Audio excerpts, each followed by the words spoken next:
آیت نمبر 229 میں اللہ تعالیٰ فرماتے ہیں اطلاق مرتان، طلاق صرف 2 مرتبہ ہی دینی چاہیے، کیونکہ 2 مرتبہ طلاق دینے میں بہرحال شوہر کو اختیار ہوتا ہے کہ وہ واپس رجوع کر سکتا ہے، 3 مرتبہ دینے کے بعد اس کا اختیار نہیں رہتا۔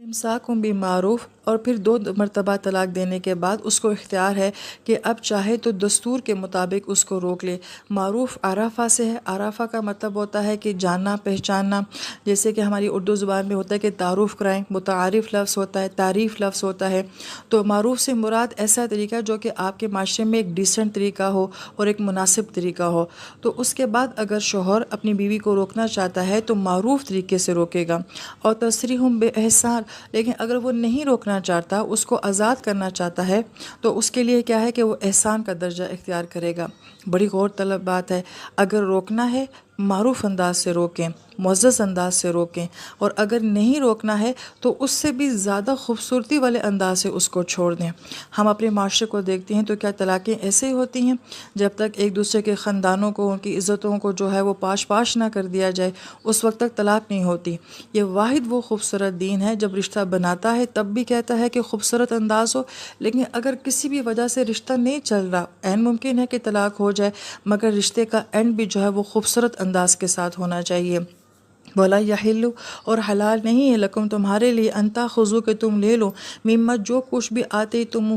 نے ان عورتوں کو دیا، شیئن کچھ بھی۔ اور اگر اس دوران یعنی کہ جب آپ کا نکاح تھا، آپ نے اگر ان کو حق مہر دیا ہے یا کوئی تحفے تحائف دیے ہیں، تو اب طلاق دینے کے بعد ان سے حق مہر واپس مت مانگو، وہ تحفے تحائف جو تم نے ان کو دیے تھے وہ واپس مت مانگو،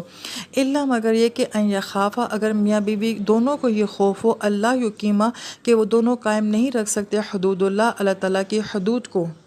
فَإِنْ خِفْتُمْ، اگر تمہیں واقعی اس بات کا اندیشہ ہو کہ اللہ یقیم حدود اللہ، کہ تم اللہ تعالیٰ کی حدود کو واقعی نہیں برقرار رکھ سکتے۔ یہاں پہ بڑی غور طلب بات یہ ہے کہ میاں بیوی کے رشتے میں حدود ہوتی ہیں، مرد اپنی باؤنڈری کراس نہیں کرے گا، عورت اپنی باؤنڈری کراس نہیں کرے گی، اور جب ہمیں دین پتہ ہوگا تو پھر ہمیں اپنی حدود کا بھی پتہ ہوگا، لہٰذا اس آیت مبارکہ کو تو تفصیل سے جانا جا سکتا ہے کہ آخر اس میں کون سی حدود ہیں۔ لہٰذا فرمایا کہ فلا جناح علیہما، پھر تم دونوں کے اوپر کوئی گناہ نہیں ہے، فی مفتدت بیوی، کہ اگر عورت جو ہے وہ کوئی فدیہ دے دے۔ اگر عورت کی طرف سے طلاق کی ڈیمانڈ ہوتی ہے اور وہ یہ کہتی ہے کہ میں شوہر کے ساتھ نہیں رہنا چاہتی، اور اس میں شوہر کی طرف سے کسی قسم کی کوئی زیادتی نہیں ہوتی ہے، بس عورت کی اپنی مرضی ہے کہ وہ نہیں رہنا چاہتی ہے، تو اس صورت میں عورت فدیہ دے دے، یعنی کہ حق مہر معاف کر دے، یا کچھ بھی ایسا تحفہ دے کے، یا کچھ بھی ایسی چیز دے کے اس کے عوض جو ہے وہ مرد سے طلاق لے سکتی ہے۔ تو چونکہ یہاں پہ اب عورت طلاق مانگ رہی ہے، اس لیے وہ خود حق مہر معاف کرنا چاہے یا خود اپنی طرف سے کچھ دے کے طلاق لینا چاہے تو جائز ہے، ورنہ اگر مرد طلاق دے رہا ہو تو وہ پھر عورت سے کسی قسم کی کوئی چیز کا مطالبہ نہیں کر سکتا، اور نہ ہی حق معاف کروانے کا مطالبہ کر سکتا ہے۔ تلک حدود اللہ، یہ اللہ تعالیٰ کی حدود ہیں، فلا تعتدوها، لہٰذا ان حدود کے اندر زیادتی مت کرو۔ وَمَن يَتَعَدَّ، اور جو کوئی حد سے آگے بڑھ جاتا ہے، حدود اللہ، اللہ تعالیٰ کی حدوں میں، فَأُولَٰئِکَ، پس وہی لوگ ہم الظالمون، جو کہ ظالم ہوتے ہیں۔ لہٰذا اس آیت مبارکہ کے ضمن میں بہت سارے اخلاقی پہلو بھی ہیں، اور بہت سارے جو ہیں وہ شرعی مسائل بھی ہیں جو کہ فقہ سے متعلق ہیں۔ پھر جب ہم وہ سبجیکٹ پڑھتے ہیں تو اس میں یہ سارے مسائل آ جاتے ہیں، لیکن اخلاقی لحاظ سے جو خوبصورت منظر یہاں پہ بیان کیا گیا ہے کہ میاں بیوی کا تعلق رہے تو عزت کے ساتھ رہے، اگر عزت کے ساتھ نہیں رہ سکتے تو پھر عزت کے ساتھ ایک دوسرے کو چھوڑ دیں۔ پھر آیت نمبر 230 میں کہا گیا فَإِن طَلَّقَهَا، پھر اگر مرد طلاق دے دیتا ہے عورت کو، فَلَا تَحِلُّ لَهُ، تو اس کے لیے اب حلال نہیں ہے، من بعد، اس کے بعد، حتیٰ یہاں تک کہ تنکحہ زوجن غیرہ، یہاں تک کہ وہ عورت جو ہے کسی اور شوہر سے نکاح نہ کر لے۔ اگر 3 مرتبہ طلاق دے دی ہے یا عدت گزر گئی ہے، رجوع نہیں کیا ہے، اور تیسری طلاق بھی ہو گئی ہے، اب اگر شوہر کو اپنی غلطی کا احساس ہوتا ہے کہ میں نے ایک اچھی عورت کو کھو دیا ہے، اب وہ دوبارہ اگر رجوع کرنا چاہتا ہے، اور بیوی بھی اگر دوبارہ رجوع کرنا چاہتی ہے، تو اب یہ ایسے ممکن نہیں ہے۔ اب جب تک بیوی کسی اور سے نکاح نہ کر لے، اور پھر خود بخود فطری طور پہ ہی اگر اس مرد کے ساتھ بھی نہ بن سکے، طلاق ہو جائے، یا خدا نہ خواستہ وہ بیوہ ہو جائے، پھر دوبارہ اگر یہ پہلے والے شوہر کے ساتھ اپنا تعلق قائم کرنا چاہے تو پھر ممکن ہے، جس کو ہم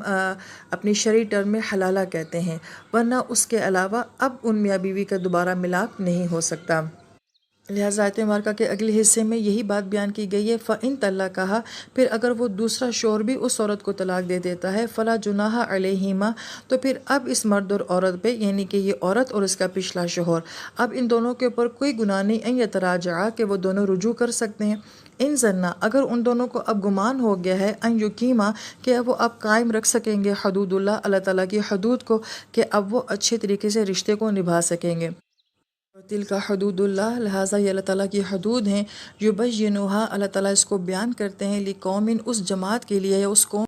سورہ بقرہ کی آیت نمبر 231 سے اللہ تعالیٰ فرماتے ہیں، وَإِذَا طَلَقْتُمُ النِّسَاءَ، اور جب تم طلاق دے چکو عورتوں کو، فَبَلَغْنَ، پس وہ پہنچ جائے، أَجَلَهُنَّ، اپنی مدت کو، فَأَمْسِكُوهُنَّ، پس تم ان کو روک لو، بِمَعْرُوفٍ، دستور کے مطابق، یعنی کہ عدت کے اندر اگر شوہر رجوع کرنا چاہے تو وہ بیوی سے رجوع کر سکتا ہے، معروف انداز میں کرے، بے شک بڑے بڑے دعوے نہ کرے کہ اب کی بار میں بالکل بدل جاؤں گا، کچھ ہٹ کر کے دکھاؤں گا، بلکہ معروف انداز کے مطابق کہ تم اپنے حقوق پورے کرو، میں اپنے حقوق پورے کروں، یعنی کہ قرآن جو ہے وہ حقیقت پہ بات کرتا ہے، وہ آئیڈیلزم پہ بات نہیں کرتا کہ خیالی باتیں کہہ کے جو ہے وہ رشتے جوڑے جائیں، حقیقت کی بیس پہ رشتے جوڑے جائیں۔ اور اگر رشتہ نہیں برقرار رکھنا ہے، او سرحوہن بمعروف، تو دستور کے مطابق ان کو چھوڑ دو۔ سرحو کا لفظ جو ہے یہ آسانی کے لیے بھی آتا ہے، احسان کے لیے بھی آتا ہے، کہ اگر رشتہ نہیں رکھنا ہے برقرار تو جب عورت کو چھوڑو تو جتنی آسانیاں ہو سکتی ہیں اس کے لیے آسانیاں پیدا کرو، اور عزت کے ساتھ دستور کے مطابق اس کو چھوڑ دو۔ وَلَا تُمْسِكُوهُنَّ، اور مت ان کو روکو، زراراً، اذیت دینے کے لیے، لِتَعْتَدُوا، تاکہ تم ان کے اوپر زیادتی کر سکو۔ یہ بھی ایک عربوں کا جاہلانہ طریقہ تھا کہ عورت کو طلاق دیتے تھے، جب اس کی عدت پوری ہونے والی ہوتی تھی رجوع کر لیتے تھے، پھر کچھ عرصے کے بعد اس کو طلاق دیتے تھے، اور پھر جب عدت ختم ہونے والی ہوتی رجوع کر لیتے، نہ اس کو آزاد کرتے تھے کہ وہ کسی اور سے شادی کر سکے، اور نہ ہی اس کو بیویوں والے حقوق دیتے تھے، جبکہ اسلام یہ کہتا ہے رکھنا ہے تو عزت کے ساتھ رکھو، اگر نہیں رکھنا تو بس عزت کے ساتھ چھوڑ دو۔ وَمَن يَفْعَلْ ذَلِكَ، اور جو کوئی ایسا کرے گا، فَقَدْ ظَلَمَ نَفْسَهُ، تو گویا کہ وہ اپنی ذات کے اوپر ظلم کر رہا ہے۔